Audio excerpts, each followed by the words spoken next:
Hello, good afternoon from Toronto, Canada. How you guys doing? Oh, Hey, Toronto, hey.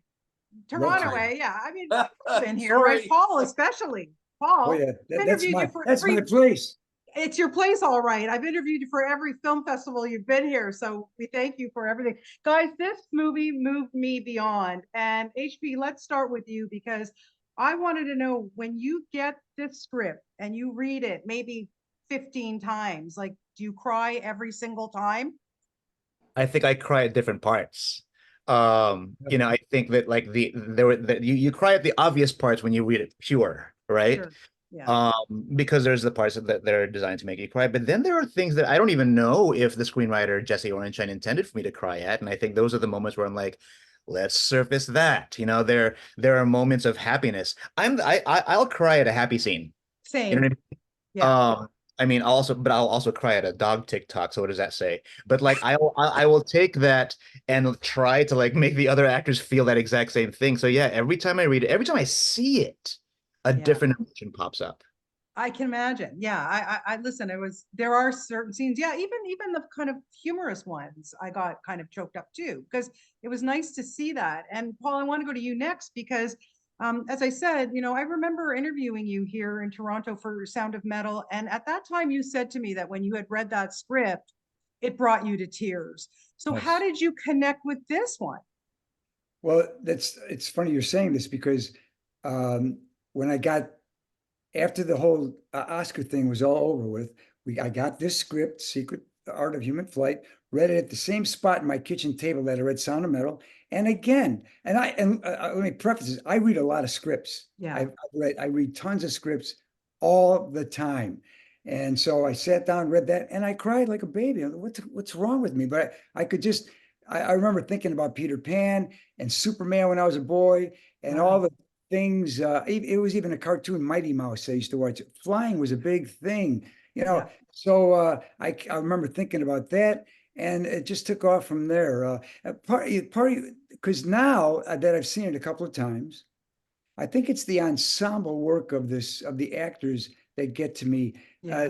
I'll see something. All right. So I had my emotional response. I'm not going to cry this time, and a weird scene will pop up that I just go, oh my God, this is connected to this and that. It's the heart and soul of the actors themselves that really touch me. 100%. And Grant, now you, because I personally think you have the hardest part in this film. I mean, Ben is going through some pretty serious grief here, but not just grief. There's a lot of things. There's so many layers to this Mm. script, to this film about mental illness and so many things, like what we grasp onto when we grieve. You can't Yes. tell someone how to grieve. Everybody is different. For you, what, maybe connected you and how difficult or a challenge was it for you to play this guy? Uh, whenever, thank you. I agree with everything you said. It was definitely the most challenging role of my career. And I think that's what immediately grabbed me about it was I had never done half the things that the script was calling for me to do, and it scared me. Yeah, And when something scares me, that pretty much means I have to do it. for sure. And in this one, it's a lot of the challenge was in the tone and Mhm. being able to find a way to ground the film because my character is, and I've also never been called upon to be. You look at the call sheet and it's like Ben Grady, Ben Grady, Ben Grady, Ben Grady, Ben Grady, and it was like I never had that before either. It was sort of relentless, and there was nowhere to hide, and you could only look to HP and to Paul and to Lucy and the whole cast and crew to just sort of go, I need help getting through this. Yeah. Oh, You're yeah. being asked to do comedy, drama. It's a horror movie at times. It's you have to sell the wonder and the whimsy of it. And I just looked at that, and what a joy for an actor to get to be able to do all of those things. So yeah, it was a challenge, but at the same time, every day, whenever we'd finish a scene, I was so sad that it was over. It's like, my Right. God, Yeah. that sucks. I'm never gonna get to do that. This again, and what a privilege to get to do all of them in the same movie. Yeah. Well, I mean, you can sleep on a roof in your underwear anytime you want. I will not be doing that again. That was probably my worst day, actually. That was the day I figured out I'm not so good with heights. So Yeah, I can imagine. Yeah, okay, let's forget about that. You won't be making a movie with any rooftop scenes. HP, back to you. I want to know about, we talked a little bit about some of the humor in it. You know, what made me laugh actually too, when Ben gets the book and he's trying to follow through the, you know, the rules that Paul's character gives him, and he spells flower wrong and he starts putting flour in his hair, and then later we see that it's a flower. That made me laugh so hard. But for you, what was it like for you to find that balance between, you know, showing the grief and the sadness and all that, but also infusing some of that humor? Well, I think part of the process of making this movie was finding our feet, right? Like, I think we were just kind of coming off lockdown. Well, not coming off, we were still locked down. We were COVID bubbled, right? Yeah, And I walked into this pretty pure. This is the first time I'm directing a film that I didn't write, you know? right.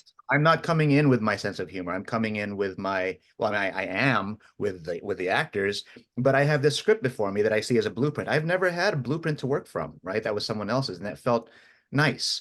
But what was interesting about that was the humor came organically. And as I'm working with Paul about like, who is this guru? What's his accent? Where did he come from? Do we believe him? And I'm working with Grant. What are you feeling? Do we believe him? Does Ben believe this guy? It made me realize in a more prosaic landscape, this movie would have been Ben being stoic for the entire film, and Paul would have been wacky, right? Because he's the Yeah, guru. But the wouldn't have interesting worked. thing is, Yeah, we flipped that. If you really watch the performances, Paul is the most grounded person in the film, and 100%. he has to Yeah, give everything with very, very specific nuances. And producer Ben Wiesner put it best. He said the thing that's great about Grant is he's giving us some real Borscht Belt humor here, and like we I remember day one was the yeah, scene where he wakes up and sees Mealworm and freaks out and crawls over to the door. And I remember yeah. watching I have this a and gun. Yeah. yeah, yeah. I remember thinking to myself, okay, so we have like Jacques Tati on our hands here. We have like a mime, you know. We Yeah, have yeah, we have a little bit of Buster Keaton. And I remember at that point, I'm like, we are going to calibrate to this. And right. all we really did is we flipped the script. Like, we're not going to make Mealworm the wacky second banana sidekick. You know, let's see what happens if the wackiness comes from the lead character. And literally, if you had a mealworm in your life, it would be hired to ground you. Yeah, yeah. Why not get into that? For sure. And Paul, you did such a great job, because honestly, you don't know, like, is he a whack job? Like, is he trying to con him? Is he going to kill him? Like, you just don't know. And it's always kind of just up in the air. You did such a great job in this role. You know, and I want to know from you, why do you think the two connect? Why do Mealworm and Ben connect? We know that Ben's grasping for something, but he hasn't completely lost all of his marbles. I mean, I don't know if I would go down the dark web and have someone come to my home, you know, but for some reason it works with the two of you. Well, it really comes from my experience here in Los Angeles, looking for a guru, somebody to make me feel okay that I was not a successful actor. And I met tons of them, tons of life coaches, and they're all flawed. They're looking for the same thing. So that's why it's so beautiful that he's coming to me and I'm coming to him, because I'm such a failure, but maybe I can get him to do it. It's just so crazy. And at the same time, so real, because in Los Angeles, I can tell you, I've met a million mealworms. Yeah. Oh, I can imagine. Yeah, there's probably like a separate phone book with just a whole bunch of them. I can just, yeah.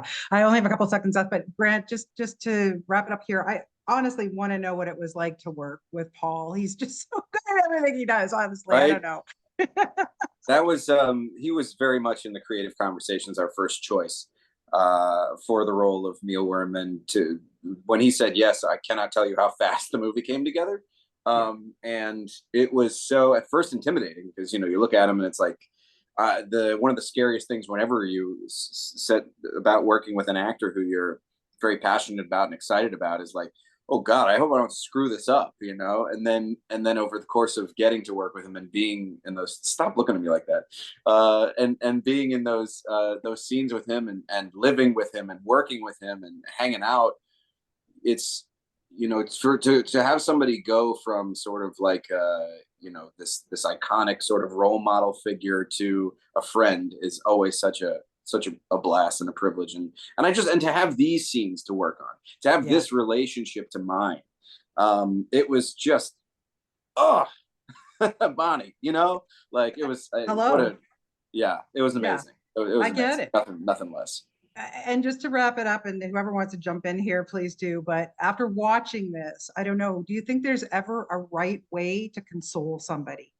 Paul, want to take it? You know what? That's a very good question. I've thought of that a lot, especially recently. A lot of my friends are passing away now at this part of my life. I don't know that I don't know. All you can do is I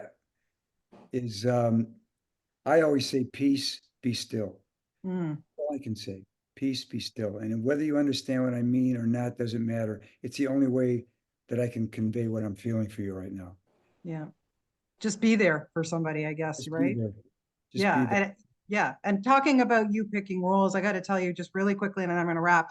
I was at the Toronto Film Festival last year for Sing Sing. I was in that audience when Yes. another, like, oh my God, like talk about the way you pick your scripts, Paul. Holy crap, honestly. But I was in that audience when all of those, the former inmates came out, the stars. I love the film. It was amazing.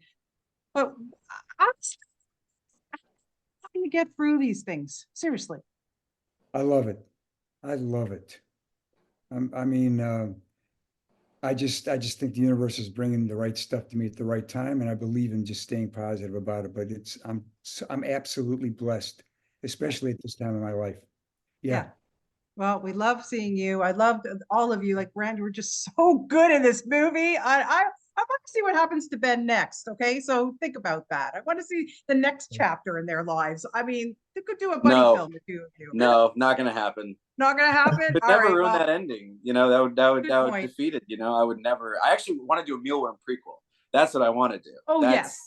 Yeah. I want to see. Okay. how he goes from a Ben Grady to a mealworm. That's interesting to me. All right, HP, you get it going. Okay. Right? Exactly. I'll just rename this movie Mealworm. It'll be the exact same movie, but right. it's a prequel because it I could love be. it. I love it, guys. Thank you so much for your time, and thank you for this Bonnie, film. I It love really is you. I want to come fantastic. to Toronto. I want to come to Toronto. I love you.